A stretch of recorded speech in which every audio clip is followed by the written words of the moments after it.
tonight on KBC Channel 1. Ili kupiga jeki juhudi za kuwawezesha kina mama na watoto kutoka maeneo yanayokabiliwa na ugumu wa maisha kupata huduma bora za afya kwa urahisi, mpango wa Beyond Zero wa hazina ya msaada wa masomo uliodhaminiwa na Benki ya Dunia ulibuniwa mnamo mwaka wa 2016, huku chuo cha mafunzo ya matibabu cha Kenya yani KMTC kikichukua jukumu la kuwapa mafunzo ya uuguzi wanafunzi 1200. The children with issues of malnutrition, with issues of people who are still very cultural in their tradition. Lengo la mpango huu wa hazina ya msaada wa masomo ni kuziba pengo la upungufu wa wahudumu wa afya katika sehemu zilizo ndani. Kikosi cha Project 254 kilitembelea kaunti mbalimbali ili kukutana na baadhi ya waliofaidika na msaada huo wa hazina ya masomo ya uuguzi. Alhamisi saa 2:30 jioni kwenye runinga ya KBC Channel 1.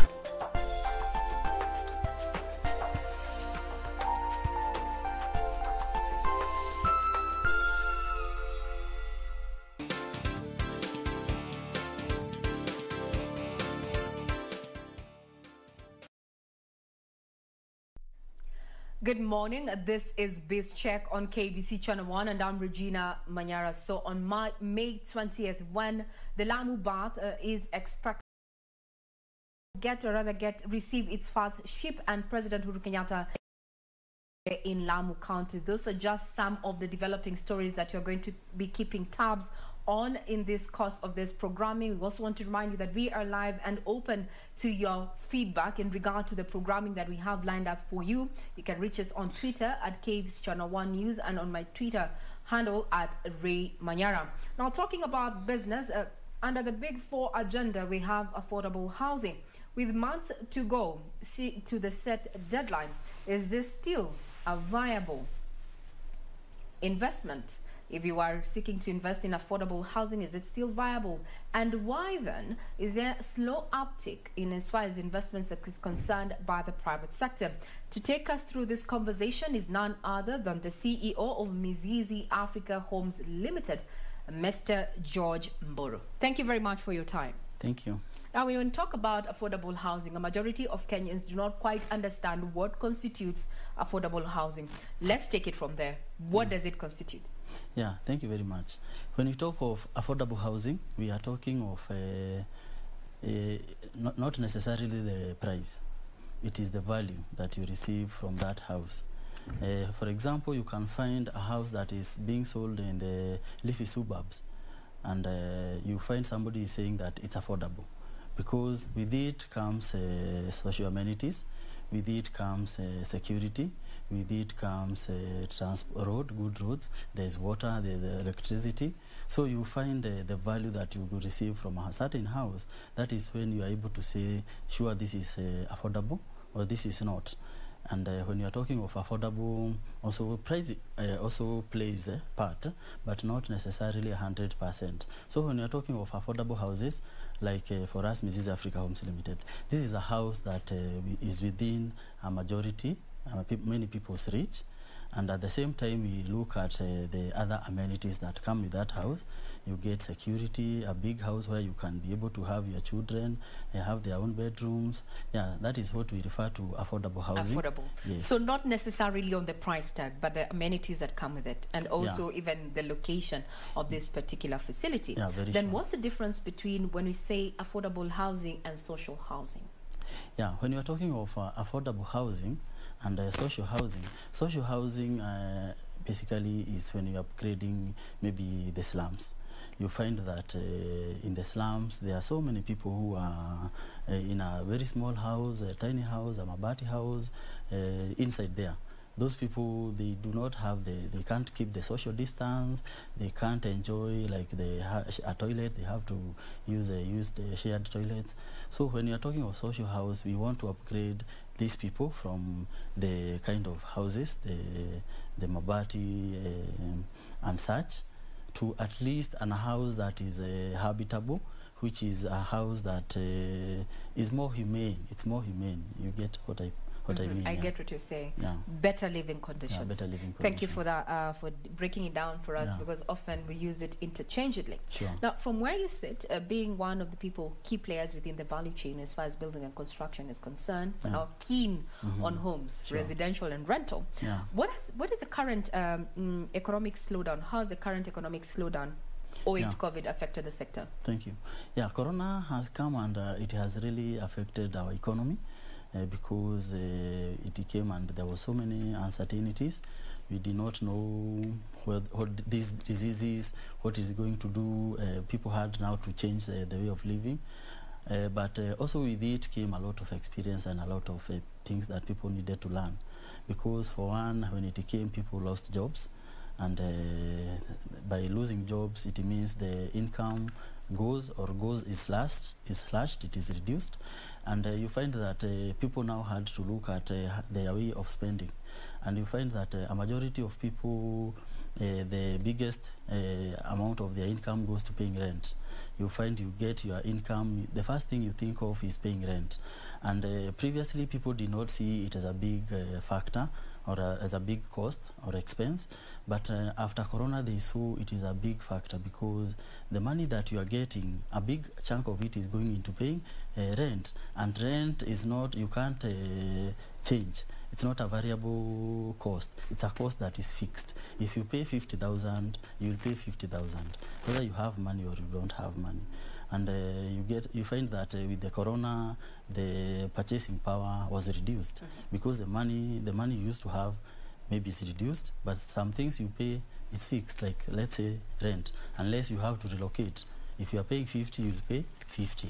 Now that's the issue. There was a conversation around, just some of the expected trends, especially in the real estate, residential, rental niche, so to speak. There was a shift to the peri-urban areas, and then with this shift, people relocating to more affordable areas. Then what does this mean for someone like you who is already in the value chain? Is this now these areas, the outskirts of Nairobi, have they now become a target for investment? Yeah, that's very true. You'll find that the leafy suburbs that we were used to, the reason why people were attracted to those areas is because of the amenities that were there. But now people realize that you can still get these same amenities, not necessarily in those old areas that we were used to. And that is why you find now other areas are opening up. We are having people now moving to the peri-urban areas. And also the government, we are seeing it's opening those roads and also ensuring that there is water and also security. Because if we have many areas that can be developed, and they can be constructed to become areas that can be habitable, we'll find that the concentration and the cost will also reduce, because people will not only concentrate on a certain specific area which they were so used to. They'll start now moving to other areas, and security will be good, there will be good roads, there will be other amenities, there will be malls, supermarkets will come along those areas, and we'll find that we'll be able to actually decentralize the places that were commonly referred to as the nice areas, and we'll be able to decentralize and have other areas coming up, and people will live there and comfortably. Security and infrastructure, pushing people to the peri-urban areas. Sure. Now, since you've brought up the issue of security, there's a certain report that was made public indicating that some estates, like for example, the value of investments within Kilimani has suddenly gone down from where you're sitting. What do you think is really influencing this? Yeah, places like Kilimani, you realize that previously people did not do the apartments. People are only focusing on houses, mansionettes, standalones. But now, because people are normally attracted to the towns, and those areas have the amenities, there are malls, we have security. Now, other developers have been attracted by the area, and now they are finding easy to sell. So they are coming up with apartments, because apartments also, you will realize that you will be able to sell to a number of people from utilizing a very small parcel of land, you'll be able to come up with an apartment, and you'll be able to house several families. But now you'll find that now this one will become now a threat to the people who are previously there, who are used to standalones, who are used to, they are not having so many people. And also insecurity also comes with so many people. When many people are there from different social classes, you will find that there will be insecurity, because like there is somebody who has come there maybe in an apartment, maybe it's a single unit, and they will be seeing here is rich people. And insecurity definitely will also come with that. Then has Kenya come of age? Has this sector come of age then to have conversations and implementation of controlled development in such areas? Yeah, sure.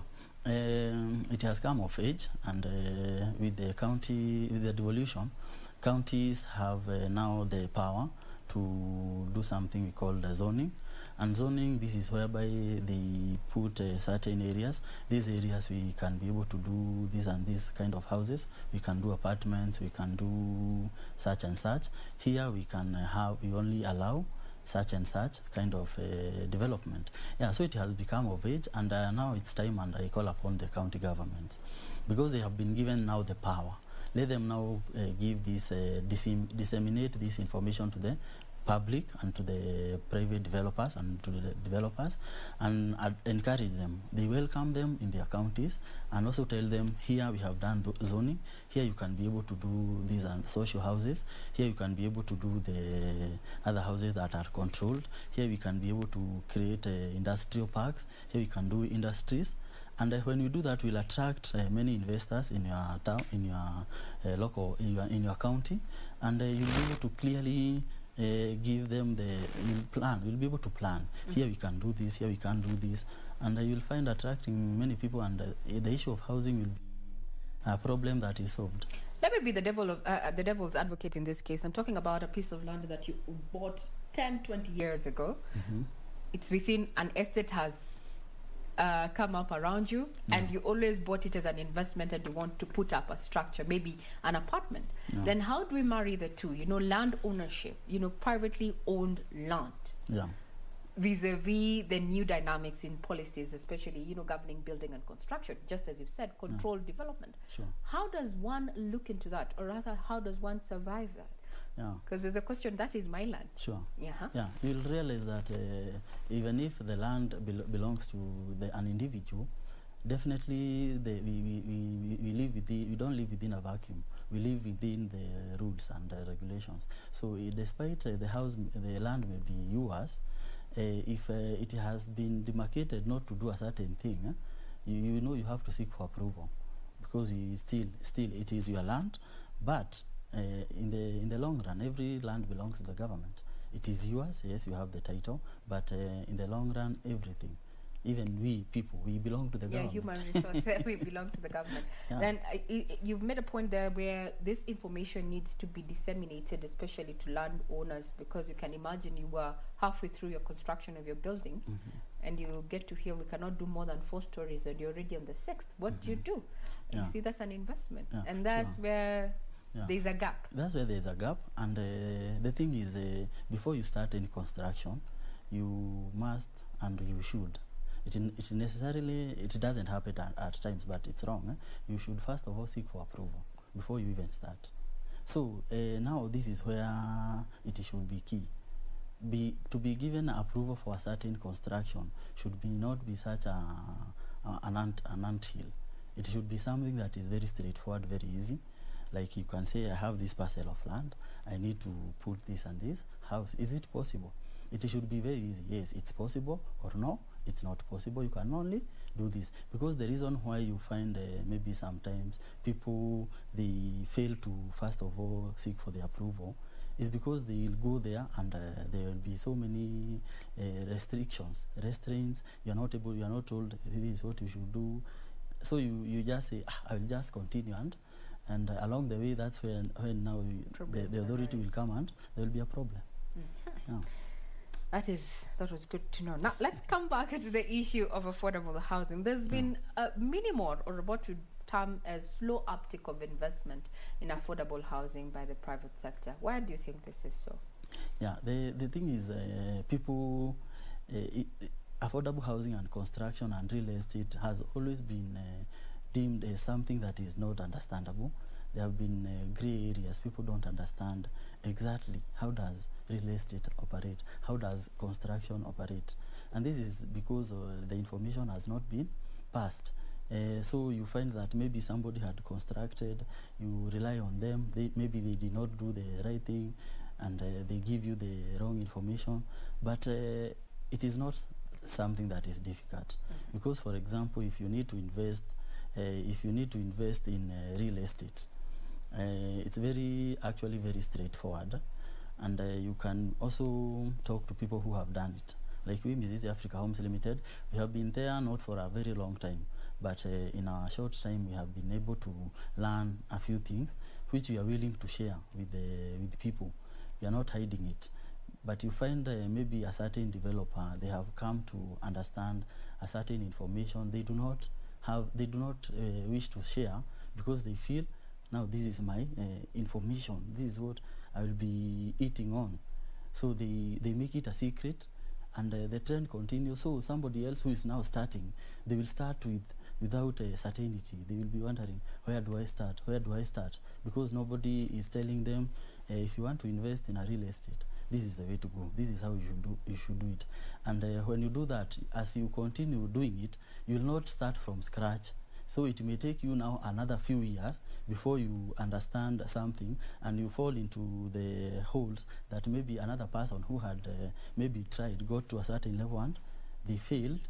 So you could have avoided falling into the same pit. Yeah, so I would encourage people to continue sharing information. Yeah, information. Now, there is a demand for affordable housing that has been pegged at around 61%, where 40% of the deficit is, student accommodation, shortage of student accommodation. That being the case, we are still seeing private sector really holding back. They do not want to venture into that investment. So how do we incentivize this to attract investments? Yeah, very sure. The way we can attract investment is creating the conducive environment that I'm talking about. And the conducive environment comes from the word go.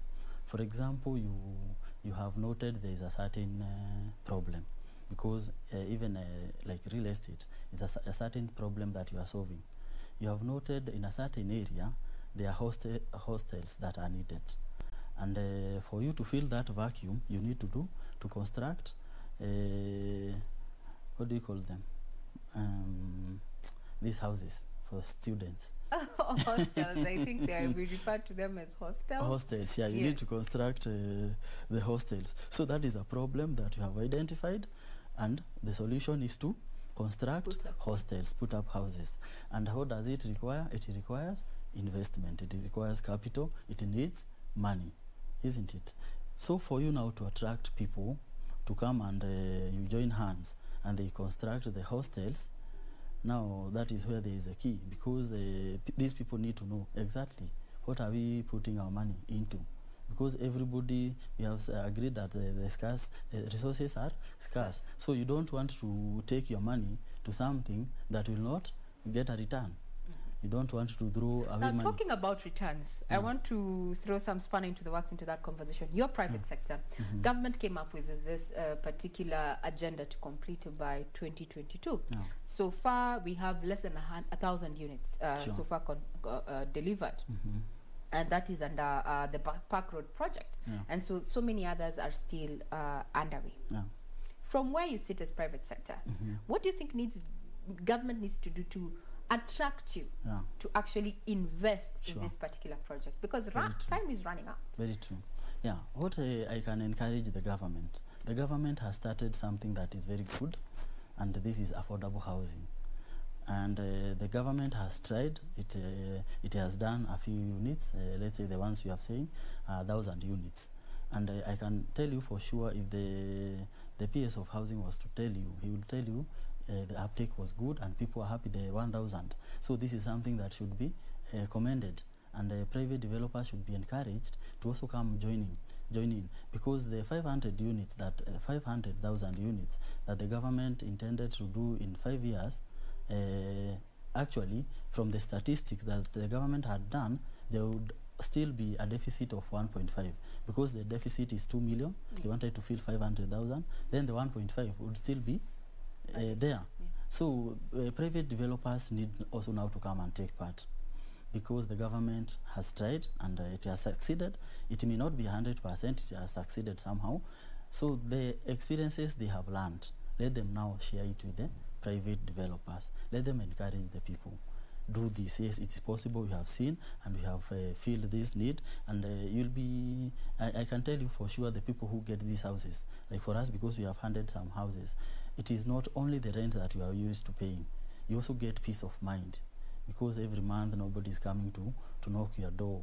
You become even a very productive. Some pay. Before we get to the issue of home ownership or renting, then would you advise someone who is actually watching and they're thinking about, you know, getting into investments, would you actually encourage one to get into the affordable housing space? Yeah. From an investor point of view, when you're talking about return on investment. Sure. I would encourage anybody, and I normally tell my customers, once you own your house, that should not be the end. You should go the extra mile and invest another house. Yes, you are a first-time homeowner. Now you have your home. That should not be the end. Go the extra mile. The money that you have used to build your house, or for us to build for you your house, now be an investor. Get another house that you will resell to another person and make something. Don't make so much. Make something small. You'll help another person and you'll make something small. And if you continue doing that over and over, you find that will attract many people in the real estate sector, and you'll find that you are going to solve so many people's problems, because people don't have the time.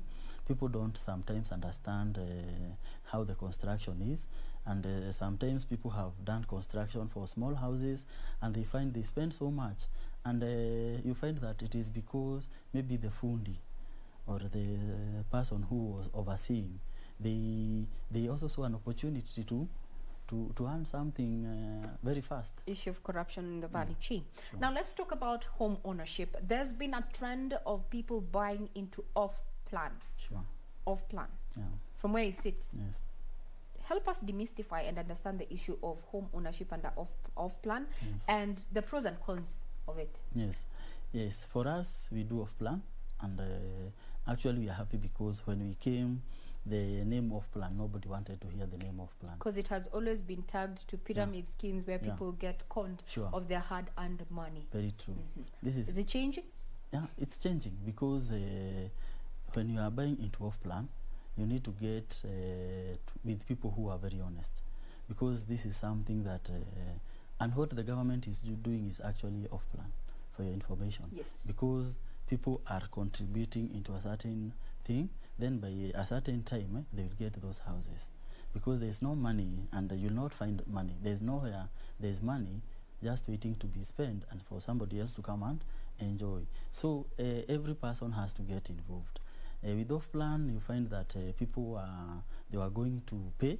You are not told what you are buying. You are not told anything. You are told give this and this money. Then after 1 or 2 years, you will get a house just like that.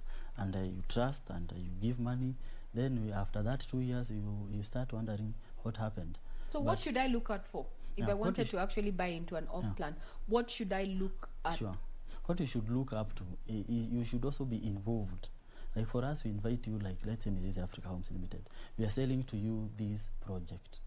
The first thing that you need to do is to visit that site, see the project, select the unit where will your unit be sitting. Then make sure that as you are making the payment, make regular visits, and if you are not within, you can send somebody. And if you are far, like for us, Mizizi Africa Homes Limited, what we do, if customer is maybe in the diaspora, we make sure that, let's say every month or every 2 weeks, we are sending updates. The update may not be so much. Maybe I'm sending your house. It may not have moved an inch, but you'll see the other neighbor. At least it has been done. So you will see the progress. You don't put your money, then you just wait and see. It is a journey that you walk together with the developer. You hold them to account. And when they are not delivering, you also do not pay, because the money that the customer pays is the money that is used for the construction. So if you are paying and no work is being done, you should be able to question. And when people do that, they put the developer they become accountable. Offplan is going to be something that is not foreign. Now, what would you recommend? Is it buying a readily constructed, ready for occupancy, or investing in an off-plan? What would you recommend, especially for a first-time homeowner, a young family? Sure. What would you recommend in this case? Yes. First, I would recommend the off-plan for me personally. And the advantages of off-plan is the cost. Yes, it is good to buy a red one if you have the money. But you will find, for example, personally I have sold a house at 3.5, and the person who bought has sold at 6 million. So the person who bought that 6 million, they took a mortgage. That mortgage they will pay maybe for many years to come. And the person who bought that off-plan, they only waited for 1 year. They made so much money. So this person is left with a burden. They are paying, and this person has already eaten. You will continue paying your mortgage. The person who invested in off-plan, they got at 3.25, they got their return. They invested another unit. The second house, they are getting it like for free. You are the one who has bought for them.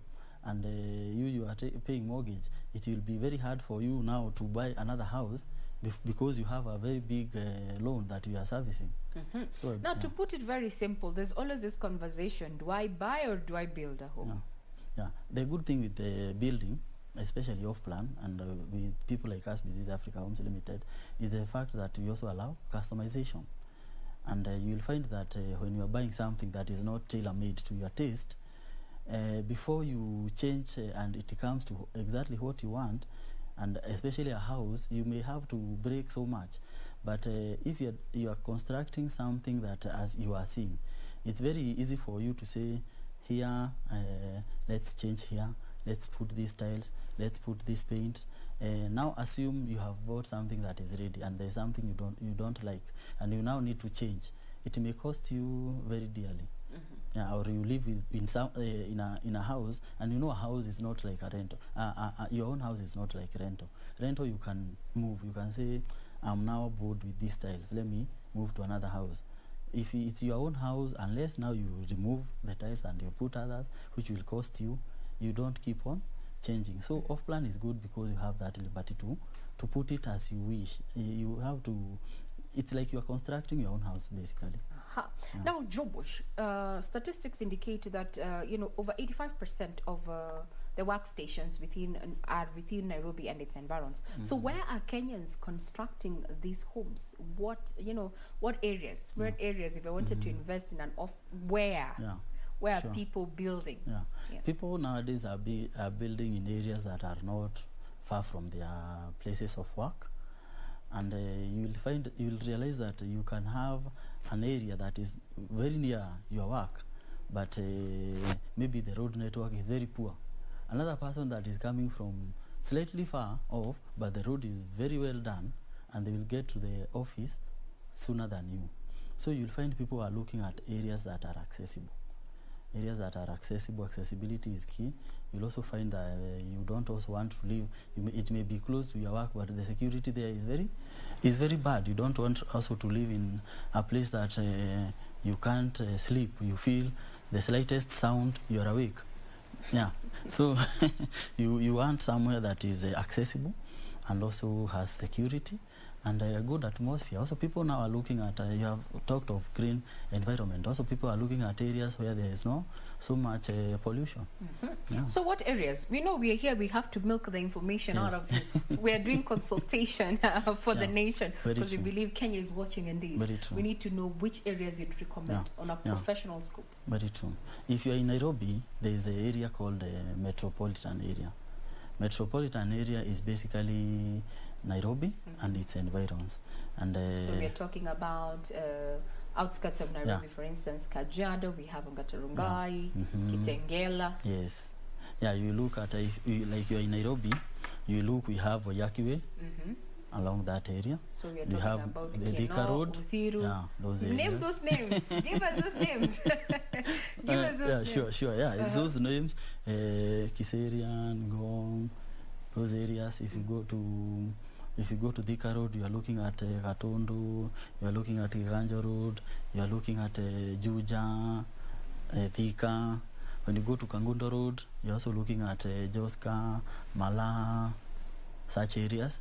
When you go to Mombasa Road, you are looking at areas like at the river, you're looking at areas like Kitengela, you're looking at areas like such areas.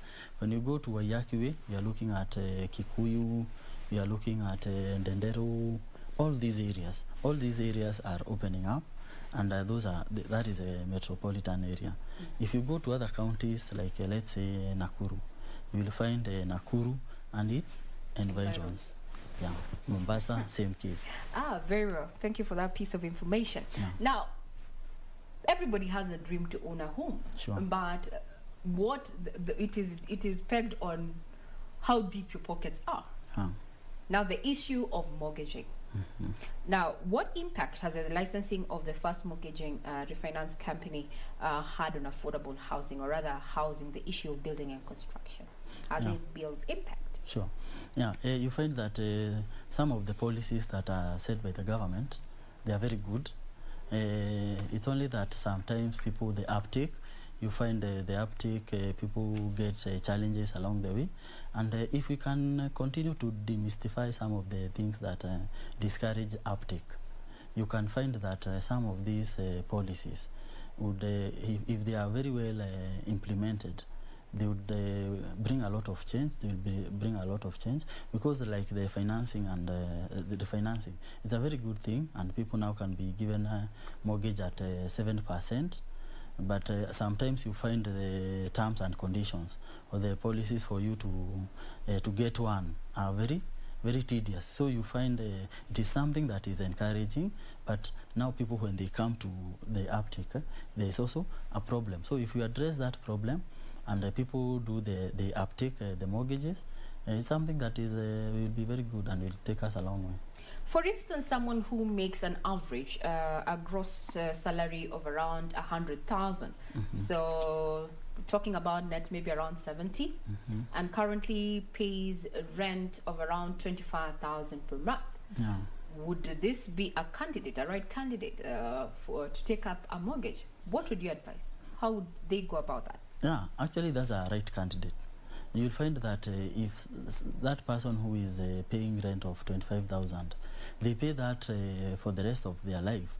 By the time they retire, they may have to retire back. Are you saying retiring at the age of 55, 65, 60? Yeah, by the time they retire at the age of 60, they'll go back home without anything. But assume that person was given that mortgage, they start financing that mortgage, the 25,000 goes into servicing of the mortgage, and they are living in their own house. They are not paying rent. That person, you will find, assume there are two people. One person is paying rent for the rest of their life, and this person has taken the mortgage. They are servicing the mortgage. You will find that person with time, because of the peace of mind and the security that comes with the house, this person will clear the mortgage very fast, the loan, the mortgage very fast, and they will even do other things that are bringing income. Because what I normally encourage people is to have extra sources of income. You do not only rely on your salary. Like somebody who is getting 100,000, that is a candidate for employing other people. That is somebody who at least should have an extra job that they can do. They will employ somebody and get an extra income. Yeah, so people need to think outside the box. There's a policy out here for civil servants not to engage into, on a lighter note. Though. No, that's nobody has never been refused to do business. You can always go circumvent that, right? Yeah. So this is a person who would actually fall into that cluster. Talking about around 25, 15 years? The mortgage? Yeah. Yeah, what happens, the good thing with mortgage is you are given a long time. And when you are given a long time to pay, you also have more income at your disposal, because if you're getting, let's say the 70,000 you are talking about, and you are paying a mortgage for 25 years, it would mean maybe you're only paying 10,000.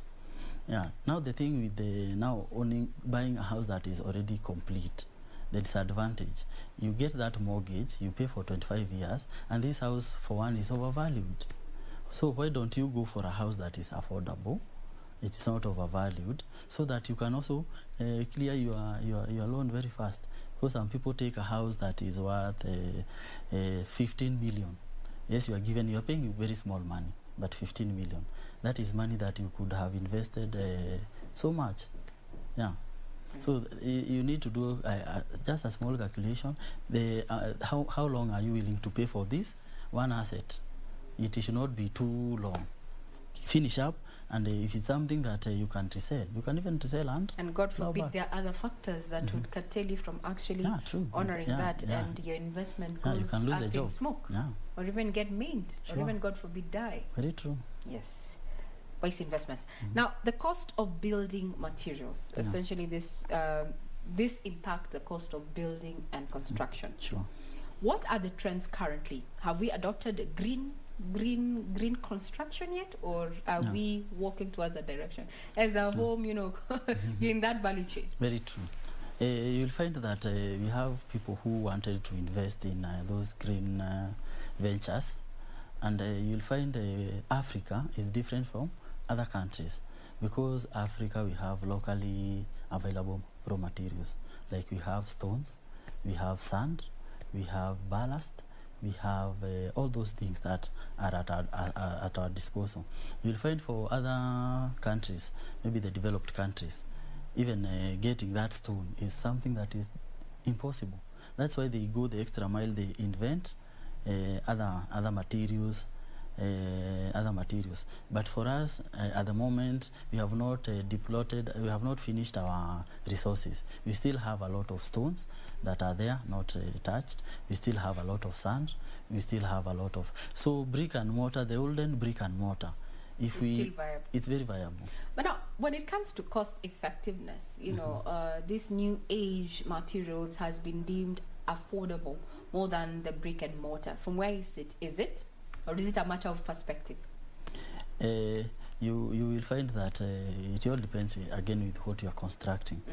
If you are constructing something that you want to last for a certain, it all depends with the duration. Maybe you want to construct something that is not very permanent, and you find maybe if you utilize the iron sheets, it will also serve, because it's something that not very permanent. But if you want to do something that is very permanent, we still have those locally available materials, brick and mortar, that are still a very viable option. But you find I would not encourage, maybe you have leased a piece of land to do maybe, and I've seen people utilizing that very well. You want to do maybe a small supermarket. I would not encourage you then to do you have leased for 20 years. You do something very permanent, then after some time you'll have to bring it down. Yeah, so it all depends with what you are doing. But if you are doing something that is permanent, for example, a house, you are constructing a house, you do not plan again to demolish it very soon. It's a house that you want to live there, and maybe leave your children to continue living. I would encourage, we have this brick and mortar, make use of it. Talking about brick and mortar, mashinani, let me mention where I come from. I come from Kajiado County, and I still come from Meru County. Yeah. There's a trend where they're using locally available, the makiga, those new traditional forms of constructing a house, and we're seeing. Is this trend catching on? Because we have seen even people converting containers into homes and such. Is this a trend? Is it just a knee-jerk reaction, something of, because it's trending, let's do this? Or is this just a way now, another way that Kenyans are, working towards home ownership? Sure. Yeah, it's a good way of doing it. And as I've said, it depends with the length of the period you want that thing to last. And you'll find that something like makiga, it's very good because it's cost effective, and you will do a house that maybe may take 10 years or 15 years. But if you want to do a permanent one, very permanent, you may not go for makiga. But if you are budget constrained and you want something that at least it is just like eating snacks before you take the main meal. if at the moment you have just been employed and you have your place you can construct your house, I would not again advise you to spend everything and you are building yourself on maybe this very long-lasting construction. You can make use of Makiga, but that is maybe where your first children will come. But by the time maybe they are retiring, you also want to have something that is very, very permanent. Yeah, so it's a good thing, but we realize it's not permanent. You can't say that you will use that one and that house will never do it again. Yeah, so it all depends with how you look at it. Yeah. Okay, maybe it's a trend that is catching on. We'll probably get onto that bandwagon as soon as it comes. Now, we'll talk about finance as it comes back, but for now, we wanted to have a listen into an ongoing press conference there by the Kenya Civil Society Organization on the issue of the Building Bridges Initiative, their judgment. And this is taking place at the Kenya Human Rights Commission offices, I think, at Kitanga Road. We have our reporter on ground. Let us just have a listen into that particular feed. It is the last line of defense for our rights and our freedoms. That's what we're saying today. And so just like we fought for over 20 years to get this constitution, we will fight for judicial independence with all that we have as citizens across the country. So our message to those who would like to fight the judiciary, either by denying them the resources, which is our taxes, we are telling them, we won't let you do it.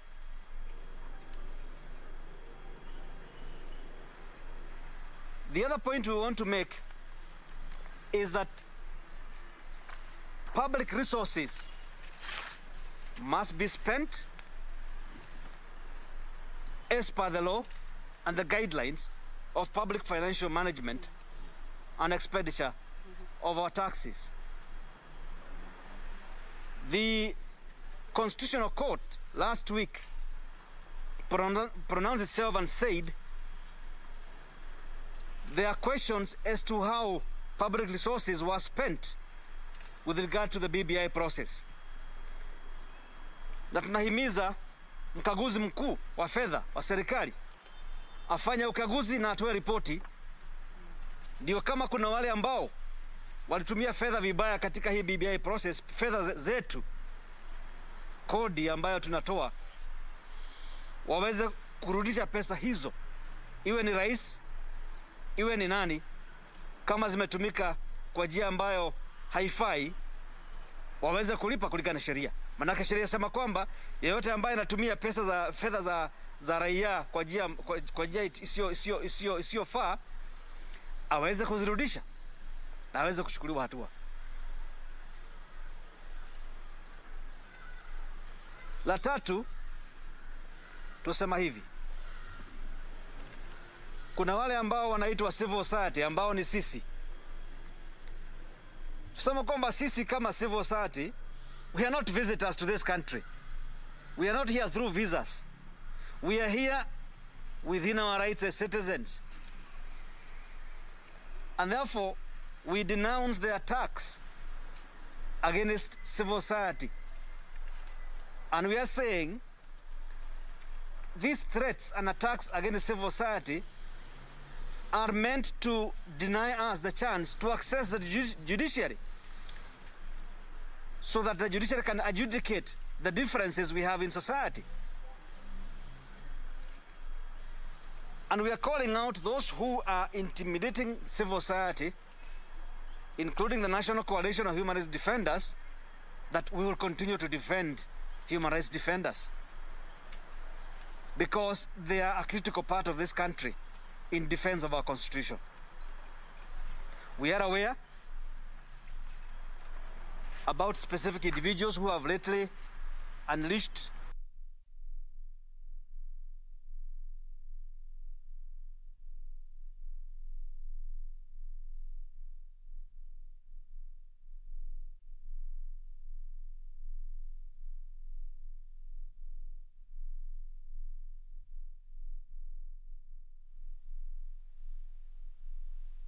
ongoing forum there, where our reporter John Jacob Kere is on ground, and he'll be giving a detailed report in our subsequent bulletin this afternoon, just detailing a conversation where the Kenya Civil Society Organization is giving their views in regard to, the unwarranted attacks on the judgment and the judiciary. Remember, after that verdict by the 5 judges there sometime last week, there's been a lot of push and pull with various stakeholders giving their views in regard to this particular judgment there, that somewhat has been said in other circles might have just stopped reggae. But the question is it? We'll be keeping tabs and waiting for that detailed report from John Jacob Kere, who's on grounds there at Gitanga Road, where the Kenya Civil Society Organization is just giving their comments in regard to this particular matter. But now we take you back to the conversations we had, earlier before taking that particular live link there. We're talking about affordable housing. And with just months to go, is this still a viable project for the government? Remember, so far an annual deficit of around 200,000 units annually that has accumulated to 2 million units. There's been a demand for affordable housing that has been pegged at around 61%, with 40% of it being need or rather shortage of student accommodation accounting for 40%. Before we took that particular link, we were talking about the issue of financing. Would you buy, or would you buy on Offplan or a ready house? Taking us through this conversation is the CEO of Mizizi Africa Homes Limited, George Mburu. Now, before we went down there, maybe I can also just pick your brain in regard to matters of BBI. Now, this is a civil society just giving their views in regard to, the attack, what they say, the attack on the verdict, or rather the judgment and the judiciary. As a Kenyan, what do you have to say about matters of the constitution and there? BBI, before we get back to matters of affordable housing. Thank you very much.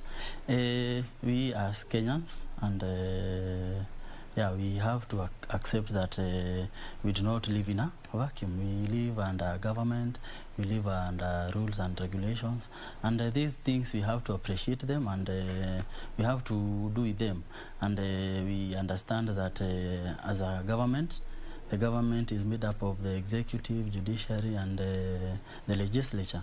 And all these arms, actually the thing is the things that we used to read in school, now they are coming out very well, that we have those arms of the government. We have the executive, legislature, and judiciary. We used to study in the history, civic education. So we are happy to be seeing them now coming out in the reality. We just used to see as theory, but now we are seeing them practically, which is a good thing. Also, we used to read about the basic needs: food, shelter, clothing. So now we are happy, we as Kenyans and as young people who are continuing to grow. You remember back in the days we used to be told the young people are the viongozi wa kesho. So we are happy, like now we are here, we are talking about such things which we used to hear. So it's a good thing, and I'm happy people are talking, and it's encouraging. It's encouraging. Thank you very much. We digressed there from affordable housing, but now let's get back on course. We're talking about, building materials and such, and the trends. We're seeing people using other materials because the cost of stone, the cost of cement itself is quite high, and the cost of these materials is what makes building and construction quite a capital intensive venture. What about the policies governing building and construction in the country? We have seen and reported many a times unfortunate incidences where buildings come down on people, and where there's no loss of life, there's definitely loss of investment in terms of value. From where you sit, do we have it right? You will find that in construction, the reason why people do construction of houses that at times they get to collapse is because they fail to make use of the professionals. And you will find that sometimes people have a notion, yes, there is a need. One thing we should appreciate is that there's a big deficit, as you have read, 2 million houses, and every year, because of the increase in population, 200,000 units are needed. And because the people who are, the players are very few. That's why you will find the few people who are there, they'll continue doing it, and they will at times not actually make use of the right professionals. And if somebody wants to make use of a professional, you are told maybe an architect is very expensive, an engineer is very expensive, of which if you are doing it as a single unit, your unit, it may be expensive, because if you need to hire an architect, an engineer, a foreman, and all these even players, a draftsman to give you the plan. Yeah, even the plan, even getting the plan, you find that it may be costly for you as an individual, because you are catering for expenses of professionals, and you are only one. So that's where now people coming together and making use of real estate companies or developers like Mizizi Africa Homes Limited. We are doing a project of, let's say, 40 units.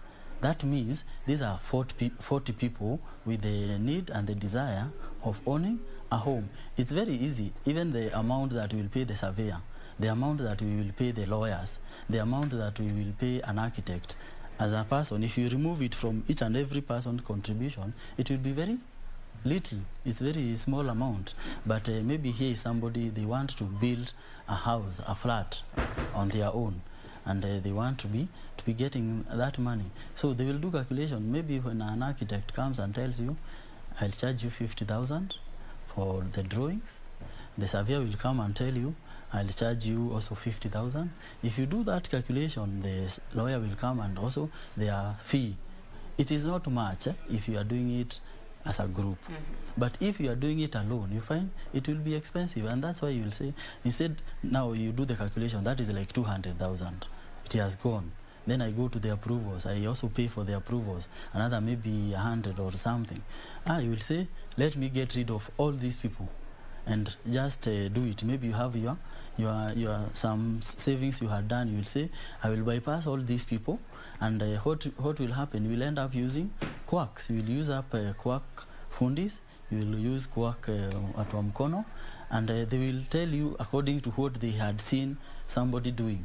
But if people can work together, and they make use of professionals, and the professionals also do not overcharge, you will find that the houses that will be done, they will be quality, there will be no shortcuts, and we'll have quality buildings with no collapses. So one of our viewers is actually getting in touch, and they have a question for you, sir. Yeah, sure. Then what constitutes the right agent? Yeah.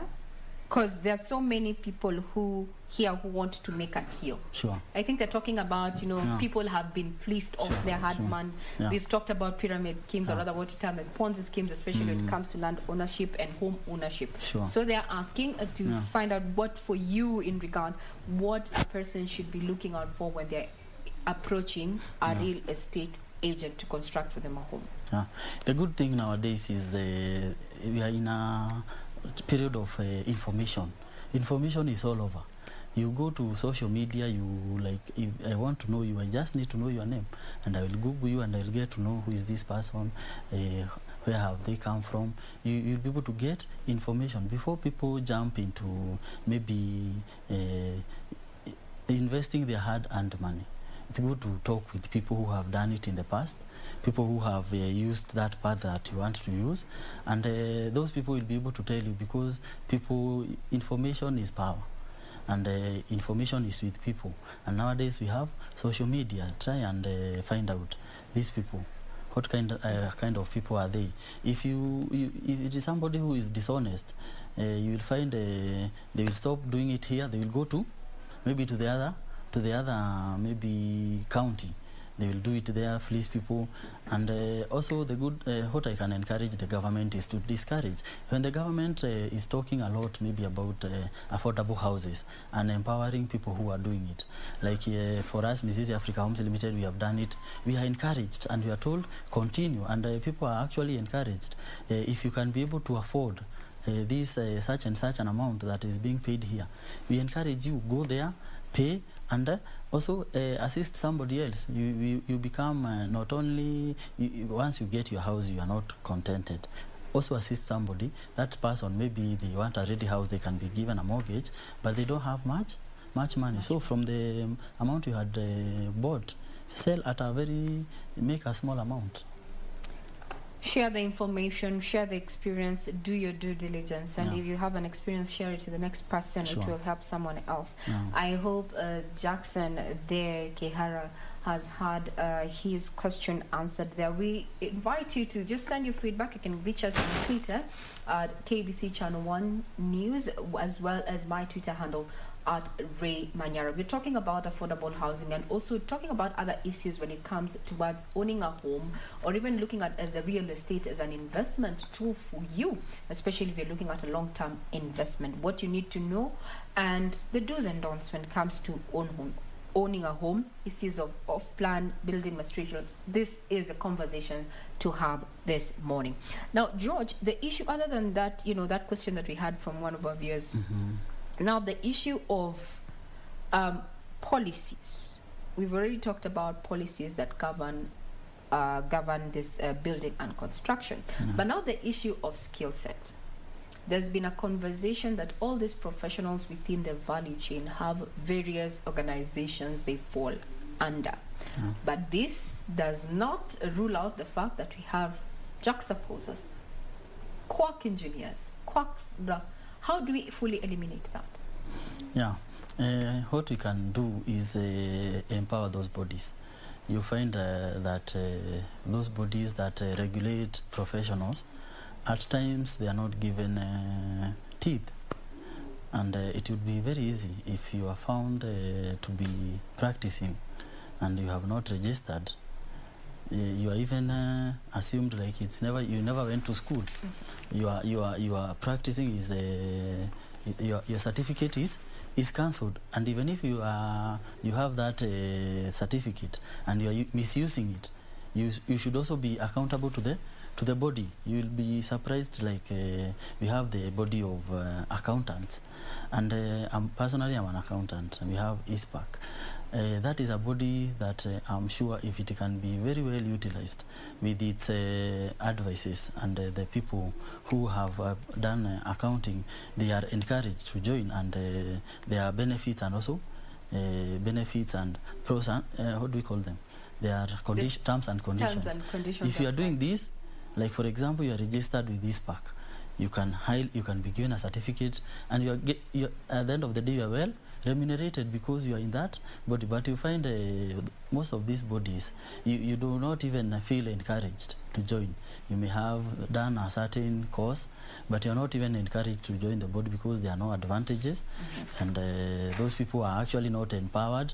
Like your body, you don't feel like it is recognized. But if you are to empower these bodies that regulate the professionals, and they are also like the advantages, like you are registered here, you can be paid very well. You get, at the end of the day, it's about pay.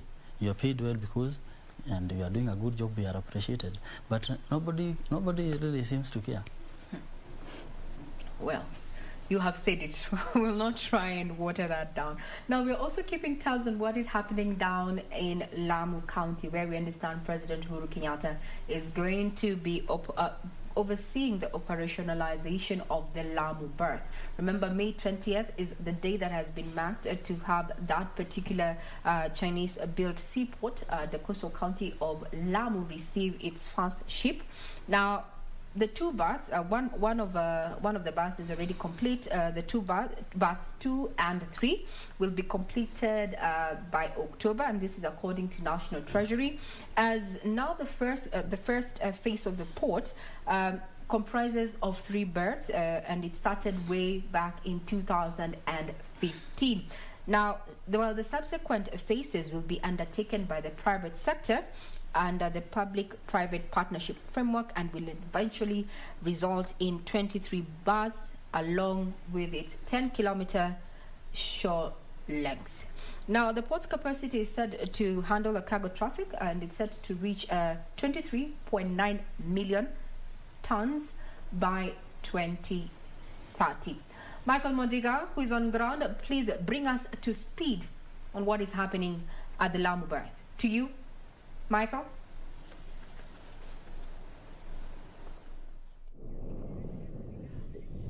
Good morning, Ray Manyara. We are coming to you live from Lamu Port here in Lamu County. And today we are waiting, already the President is expected to launch the operationalization of this port. As it stands now, this Lamu Port, the first phase of the construction is almost complete. With berth number 1 is complete and ready for use, while berth number 2 and 3 they are complete. But the yards are 90% complete and they're expected to be completed by the end of the year. And as it stands now, the launching of operations in this port puts Kenya in the league of transshipment hub, which now Kenya will be joining the league of the likes of Durban, Djibouti, and of course Dubai. These are the largest ports which do handle large vessels. And waiting for the launch or waiting for the launch of operationalization by the President himself. As it stands now at this port, already 2 ships have already made a maiden call, and as my cameraman will show you, what you're seeing now is Cap, the ship known as Cap Camel, which is from Denmark. It is 225 meters long, and across in the ocean, my cameraman will show you another ship which is also which is also expected to dock here. And the ship which is at the sea is around 295 meters long. And in this port, there's also the rubber tire gantry, which is which will be used to offload the cargo from the ship, or from the vessels which will be docking here. And the completion of these berths, that is berth number 1, berth number 2, and berth number 3 together with the yards. What is here right now is that after completion of these berths, they will have the capacity or a capacity of 30,000 to 100,000 dead weight ton, which is of course a lot of cargo which will be handled in this port. And it's also it will also be used to be evacuation of cargo to other countries, of course, to Zanzibar and so forth. And after completion of this port, the port will have 23 berths, and as I told you earlier on, the berths for number 2 and number 3 are complete. What is being waited to be completed is the yards of berth number 2 and berth number 3. And the groundbreaking of this port started back in the year 2012, and the construction of this port began in the year 2015. And the first phase of this project, which is under LAPSET, has been completed by a tune of 42 billion shillings. And under LAPSET project, the project will entail the road map that will be from Lamu to Ethiopia, and of course this Lamu port and the airport, and of course we'll have a pipeline for transporting the crude oil that is from southern Sudan. And this port has a natural depth of 18 meters deep, and of course it edges the Dubai one, which has 16 meters deep. And of course the entrance of Kenya into the transshipment hub, of course, is expected to edge out at the likes of Bagamoyo port in Tanzania and that of Djibouti, which do handle bigger vessels. And upon completion, we are expecting big vessels to be, of course, to be docking here, and of course the ships or the biggest vessels, the likes of Neo Panamax, which are said to be the biggest vessels, which will be, of course, which will be docking here. And upon the completion of this port, of course, Kenyans, there will be job opportunities for Kenyans. And as it stands now, the construction is on, and we are waiting the due time when the president will be here, of course, to launch the operationalization of this port. And behind me, as I told you earlier Later on is the rubber tire gantry, which will be used, of course, to offload cargo from the ship. There's another ship at the sea, and of course, there is the Cap Camel vessel, which is from Denmark. So we are waiting the president sometimes later to come and launch the operations here at this port. And of course, upon what you have learned from the itinerary, the president will also start from will be inspecting a road project in Garsen, then of course come here and launch the operationalization of this port. That's what we have from now in Lamu County. Regina, maybe if you have anything which needs clarification before I hand it over to you. Well, this is what we have for now from Lamu Port. Of course, we'll be back to give you more details in our subsequent bulletins to tell you what is happening as events unfold. Back to you, Regina Manyara. Thank you very much, Modiga, there for bringing us up to speed in regard to what is happening down at the Lamu berth there, a flagship infrastructure project under Kenya's National Development Blueprint as well, Vision 2030. And the Port of Lamu, one of the benefits of it is that it will create a corridor that links landlocked South Sudan and Ethiopia to the Indian Ocean. We'll be keeping tabs as we expecting the president anytime soon to just officiate that. Remember, one berth is already complete. 2 and 3 berths are set to be complete by October, and this is according to National Treasury. Now going back to the conversation that we were having earlier in matters of affordable housing, your journey towards owning a home, what are the do's and don'ts? Taking us through this conversation is none other than the CEO of Mizizi Africa Homes Limited, George Mburu. Now we have highlighted all that. Now let's come up to now the issues of government. The budget is just but a few weeks away. Yeah. As a person who is already in this value chain as far as the building and construction value chain is concerned, what are your expectations ahead of the presentation of the budget 2021-2022? Yeah, thank you very much. You will realize that as a country and the policies that have been made recently, including the Big Four agenda, these are things that we have been borrowing heavily from the Vision 2030. And actually what the president today is doing in Lamu is in line with the Vision 2030. And if you look carefully, even the other Big Four agendas, they have been picked from the Vision 2030, which is something that was started in the Kibaki regime, and it is something that I can encourage. Let it continue, despite the changes of the regimes. Let it continue, because the blueprint of creating our economy, as you have heard, you have said, connecting Kenya with Ethiopia, connecting Kenya with South Sudan, connecting Kenya with Tanzania. These are the things that we should be bringing more on the light, and I'm happy because we are doing that. And now coming to affordable houses and coming to housing, it is a sector that has a ripple effect on other parts of the Big Four agenda. For example, the food security. Food security, you need to give people because they are working. You need to create employment, and the employment you create it in construction. In construction, we are making use of labor. The fundis, the foremen, those are people who are working. They are working. And you'll also realize the other sectors, like the infrastructure. They are interlinked, because when there is a road, that area will grow. All these sectors, they are interlinked. And the good thing with the affordable housing, and what I can encourage, is that once you own a house, you are able to do so many other things. My encouragement to people is, and to the government, is to give a conducive environment for people to own homes. There was a legislature which was to be debated, and it was saying that people who are owning their first-time homes should not be taxed, should not pay the statutory deduction, because you find that somebody who is owning, let's say, a house with Mizizi, at the end of the day, you will pay either 4% of that value of that house as a tax. And if such things are removed, and also the cost of material. Let's say the cost of cement is the tax is reduced such that when we are buying, for example, if it's a developer, we are buying the cement, we buy it at, let's say, tax free.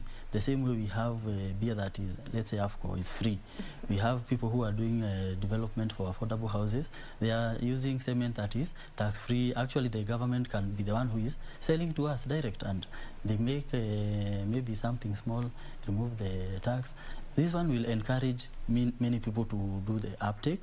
If you are owning for the first time, you are not paying. If you are buying for the second one, subsequent one, because people will be encouraged. You pay something small. So you will find that we have many people who are homeowners, they are not paying rent, and they are also investors. And if you are an investor, you are paying something small. And when we do that, and many people get into this sector, which is affordable housing or real estate, you will find we are creating so much value. And you will find people in the diaspora, they want to invest back at home, and that is bringing back the dollar and other foreign currencies, which is also stabilizing our shilling. So when we are importing from the diaspora, we have the foreign currency. It will be cheaper and it will be better, and our shilling will stabilize.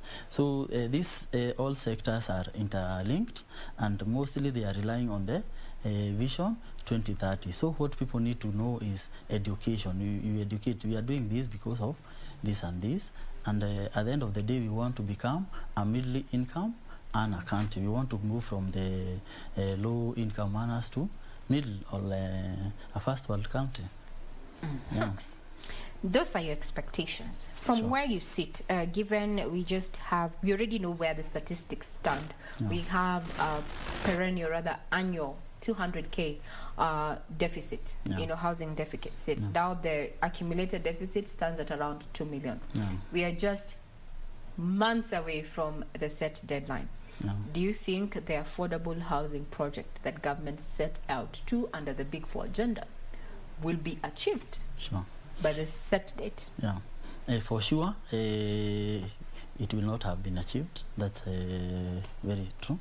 But this is not a conversation that is ending anytime soon, because each and every day new children are being born. Each and every day we are continuing to grow.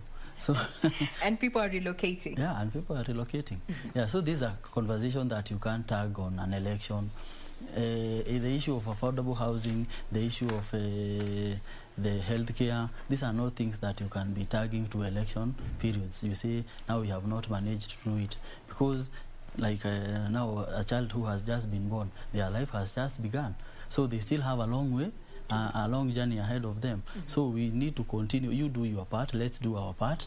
Let's encourage what the government has started. Yes, they have done 1,000. They had an expectation of 500,000. They did 1,000. Let's continue. Let's push it now. After another 5 years, we'll not do 1,000. We'll do maybe 10,000, or maybe we'll even hit over 1 million. Yeah. Now, in your own opinion, do you think affordable housing is a priority either for the current government or the government to come? Yeah. The reason why we have this problem of housing is because it was not addressed in the prior years.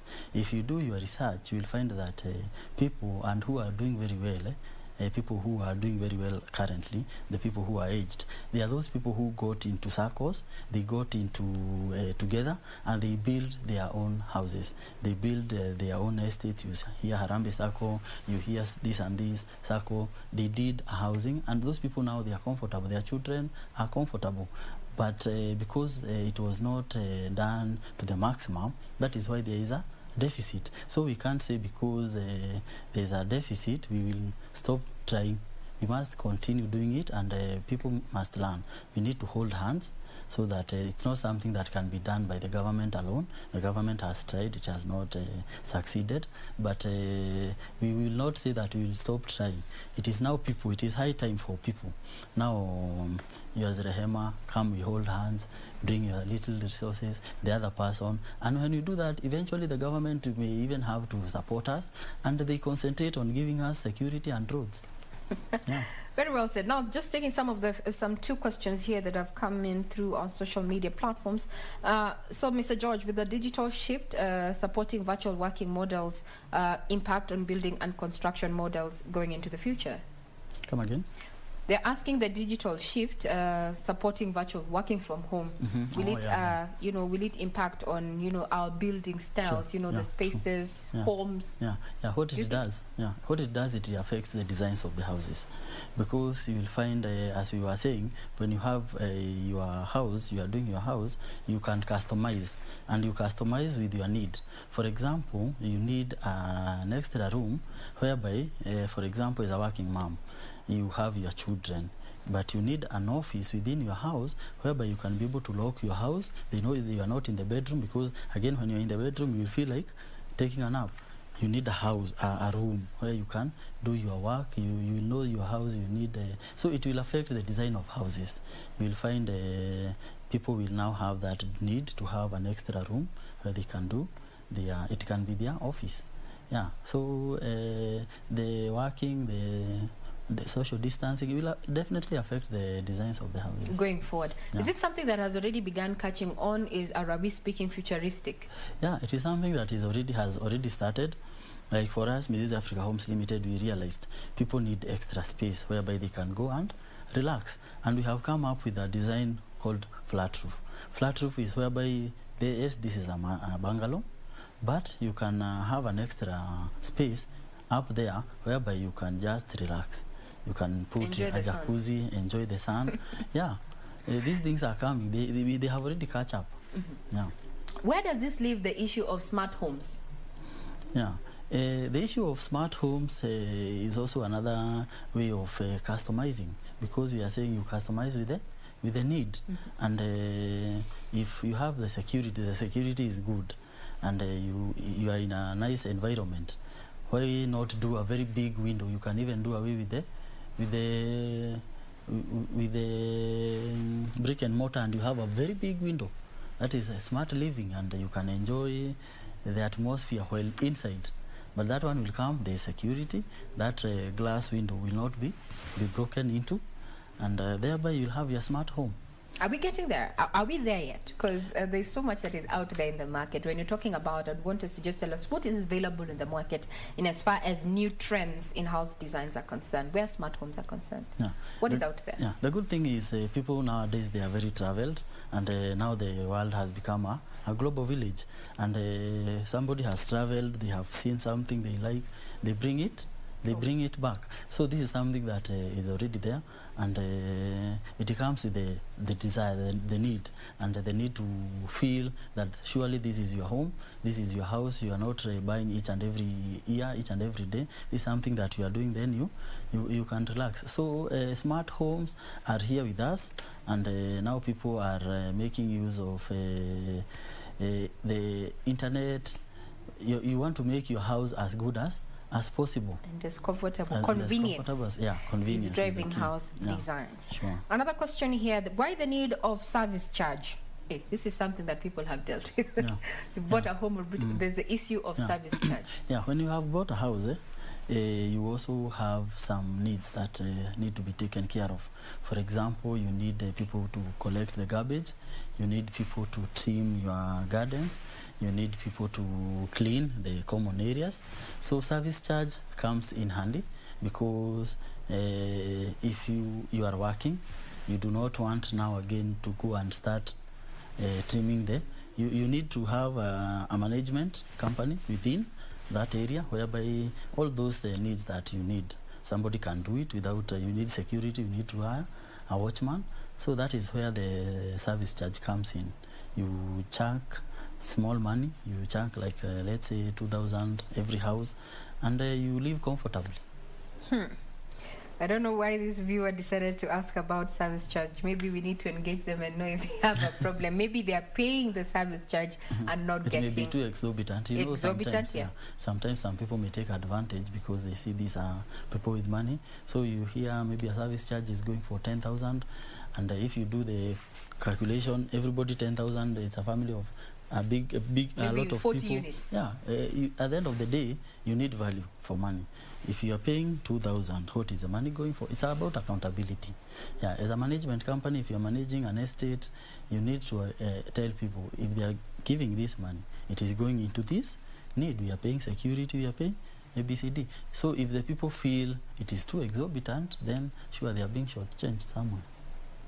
Well, unfortunately, that is where you have built. You're going nowhere. Sure, but you can't change. You are there. You are now an owner. They can change. Yeah, they can. It's not pegged. It's not cast on stone. Yeah, you can fire them. Closing remarks, George Mburu, in regard to just the sector, the building and construction sector. Now we're talking about residential homes, and you've talked about Offplan and such, and what we need to know towards home ownership. What would be your take home in regard to this particular sector? Thank you. My take home would be to encourage everybody. Let's get in this space of real estate. Let's get in this space of affordable housing. The government has started it. And yes, it has not finished, because this is something that is continuous, because each and every day new people are being born. We are having new children, and we need to leave a better tomorrow for our children. So let us hold hands. Let's get into real estate. Let's get into Offplan. The thing is, we need to work with people who are trustworthy, and it is nothing that is difficult. It is something we as Mizizi Africa Homes Limited we have done. We can be taken as a pilot test. We have done it, and it is working. So let's continue supporting whatever we have started. Let's not get discouraged because of the history or because of people who started. Let's join hands. Let's walk the journey together. And when this sector grows, you'll be happy to note that our country in large, the economy will grow. And the people that are in the diaspora, we want to appreciate the fact that you have seen that it is good to retire back at home. And we are here to hold you hand, that once you come back, you do not feel as if you have wasted a lot of time. You will come and you will continue from somewhere. You will find us continuing, and we'll continue joining hands, and we continue. And we want to encourage what Mizizi Africa Homes Limited is doing, and I want to continue encouraging the government to continue supporting us. And also everybody, let's hold hands, because this is our country. It's a peaceful country. We are a peace-loving country. We are resilient people, and we believe if we continue, especially with prayers, Corona is going to be a thing of the past. But whatever we have learned through that pandemic, let's take the lessons and make our country a better place. Thank you, and God bless. Thank you very much, our guest, the CEO of Mizizi Africa Homes Limited, George Mburu. They're just giving us his final take in regard to the conversation that we have been having earlier on BizCheck. They're just looking at matters of affordable housing. My take home as Regina Manyara is that whenever you hear that this home is affordable, it's not necessarily the value of the home either to buy or to rent. It is other amenities that come into place, matters of security, infrastructure being just but a few. But towards ownership, I think the trend that we're heading to is Offplan, towards owning your home. There are now facilities there that allow you to customize that home to suit your particular tastes. Just do your due diligence.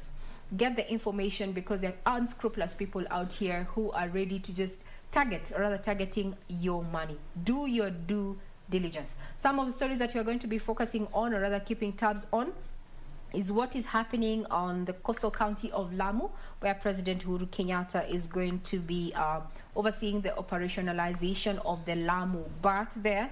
Michael Modiga is on ground, and he's going to be giving us feedback in regard to what is happening on ground.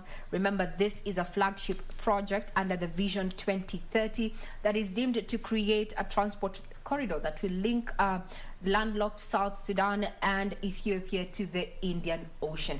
By 2030, the valued, or rather the port's capacity is said to will be handling cargo traffic will reach 23.9 million tons. I'm Regina Manyara. You're watching KBC Channel 1, and this has been BizCheck. Enjoy the rest of your viewing.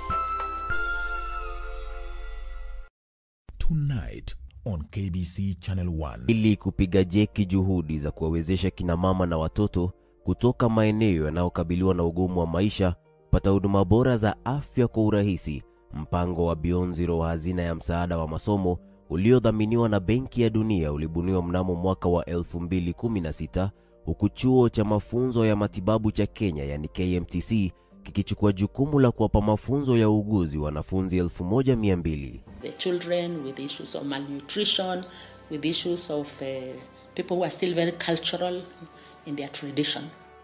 Lengo la mpango huu wa hazina ya msaada wa masomo ni kuziba pengo la upungufu wa hudumu wa afya katika sehemu zilizo ndani. Kikosi cha Project 254 kilitembelea kaunti mbalimbali ili kukutana na baadhi ya waliofaidika na msaada huo wa hazina ya masomo ya uuguzi. Alhamisi saa 2:30 jioni kwenye runinga ya KBC Channel 1. Next on kuna mashakili mengi katika dunia hii atuondole. Kuna COVID-19 ya corona ndo hiyo. Kuna shida, kuna maradhi, pesa imekosekana, maisha yamekuwa ni magumu, kila mmoja analia, wafanya biashara wanalia, wafanya kazi wanalia, watoto ndo hawa. Alhasil ni na Mwenyezi Mungu Subhanahu wa Ta'ala ndo mwenye kutoa riziki.